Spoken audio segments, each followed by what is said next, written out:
Saudara-saudari yang terkasih, salam Kamir, kekaguman ilahi mengarah pada iman dan rahmat. Ketika saya SMA, saya mempunyai lagu yang sangat favorit dan waktu itu grup bandnya saya elu-elukan dimanapun. Hanya bilik bambu, rumah kita empat, rumah tinggal kita, tanpa hiasan, tanpa lukisan. Beratapkan jerami, beralaskan tanah, namun itu semua milik kita. Namun itu semua punya kita. Haruskah kita beranjak ke kota yang penuh dengan tanya? Lebih baik di sini. Saudara-saudari yang terkasih, lebih baik di sini karena apa? Rumah kita tidak perlu beranjak ke kota yang penuh dengan tanya. God bless. Siapa penyanyi God bless pada waktu itu? Ahmad Akbar. Dia seorang suami dari satu selebriti cantik, Rini Espono pada waktu itu. Maka saudara-saudari yang terkasih, kemanapun grup band God Bless ini konser di mana-mana, saya mengikuti beritanya. Karena saya di Jogja, kalau di Jogja saya mencoba untuk ikut menyambutnya. Kadang-kadang tidak mempunyai uang untuk membeli tiket, saya di luar saja sambil mendengarkan konsernya, dan itu sudah cukup daripada saya bayar mahal untuk membeli tiket masuk konsernya. Tetapi yang jelas, dimanapun selalu muncul banyak orang berbondong-bondong anak muda untuk menyambutnya, untuk tergila-gila dengannya, untuk selalu memuliakannya. Maka saya pun juga tersingkir karena saya tidak punya cuan, tidak punya uang, dan saya tidak membeli tiketnya yang mahal untuk ukuran saya pada waktu itu. Saudara-saudari yang terkasih, rupanya saya kemudian hanya bisa memandangi dari jauh, hanya bisa mendengarkan konser lagu-lagunya dari luar stadion, karena konsernya di stadion. Dan akhirnya saya pun menikmati semua itu dengan cukup. Rupanya peristiwa itu sama dengan peristiwa Sakeus dalam Injil hari ini. Tetapi Sakeus tidak pernah puas dengan diri keterbatasannya. Dia berusaha mencari yang terbaik, peluang-peluang untuk mendapatkan siapa idolanya itu, dan supaya sekedar melihat idolanya itu, Yesus. Waktu itu Yesus sudah viral, pengikutnya banyak, diikuti orang di mana-mana, dikerubungi orang di mana-mana. Dan waktu itu Yesus juga sudah menyembuhkan banyak orang, sehingga orang pun percaya, tidak hanya ingin mendengarkan firman-Nya, tetapi ingin melihat mukjizatnya, bahkan tidak hanya melihat, supaya mengalami diri sendiri. Mungkin lumpuh, mungkin buta, mungkin cacat, sakit apapun bisa disembuhkan. Bahkan ketika sudah mati bisa dibangkitkan. Saudara-saudari yang terkasih, apa yang dilakukan Sakeus di kerumunan banyak orang itu? Aku badannya pendek. Aku tidak mungkin melihat orang lain. Bahkan orang lain menganggap aku seperti orang najis, tidak bisa disentuh atau didekati. Pasti aku akan didorong-dorong menjauh dari kerumunan itu. Mereka benci pada saya karena saya pemungut cukai. Saya mengambil iuran-iuran pajak dari mereka. Maka Sakeus punya ide brilian.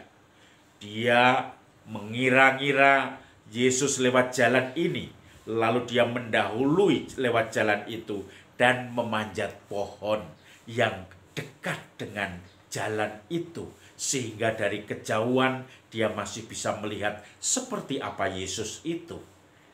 Maka ketika Yesus lewat, dia pun melihat. Lalu Yesus justru tertarik menangkap perjuangan Sakeus.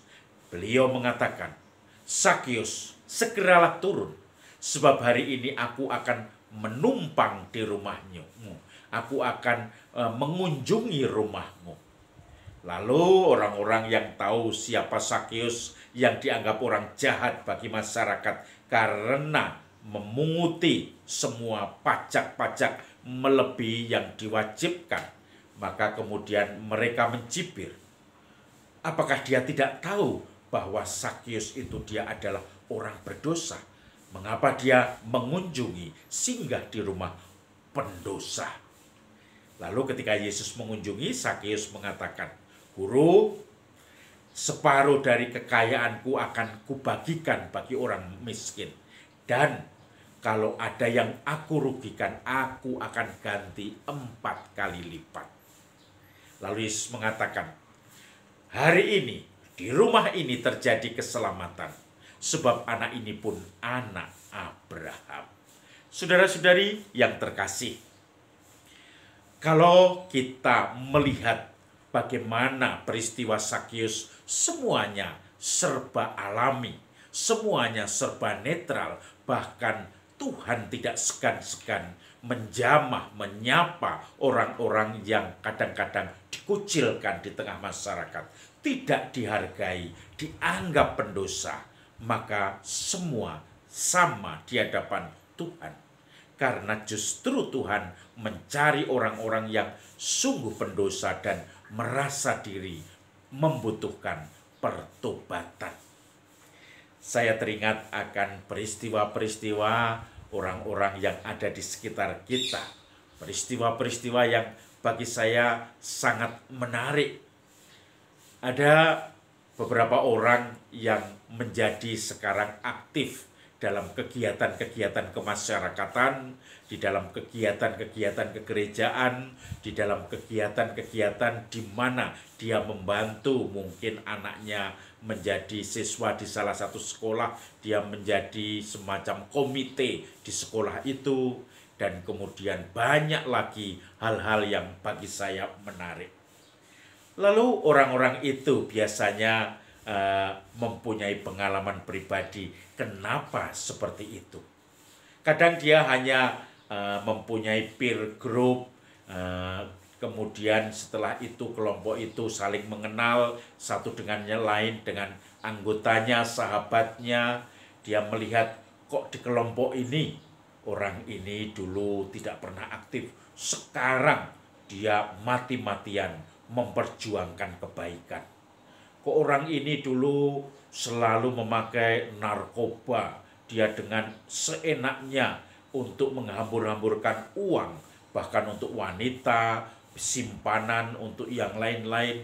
Sekarang bisa sangat baik, bahkan selalu mau melayani orang lain dengan segala kesibukannya, mau membantu orang lain, membantu orang-orang yang membutuhkan, entah itu dalam kesehatan karena jatuh sakit, entah itu di dalam segala perjuangannya di tengah-tengah masyarakat, di dalam pekerjaannya yang membutuhkan pertolongannya, maka dia juga kemudian ikut terlibat itu.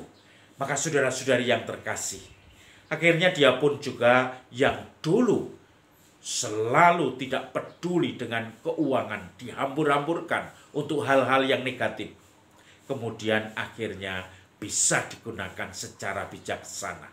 Yang dulu semuanya hanya asal-asalan, sekarang dia bisa mempertimbangkan dengan baik, dan Tuhan menjadi satu pertimbangan yang utama di dalam pilihan-pilihan hidupnya.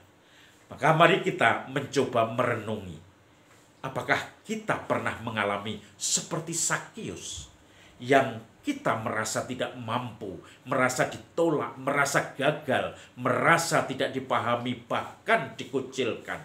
Tetapi tiba-tiba Tuhan memakai orang-orang di sekitar kita untuk menjamah kita, untuk menyapa kita, untuk nguwongke kita, dan akhirnya kita pun menjadi semangat lagi berdiri dengan penuh keyakinan di hadapan Tuhan bahwa Tuhan mengasihi, menerima, memanggil, dan melingkupi kita semua.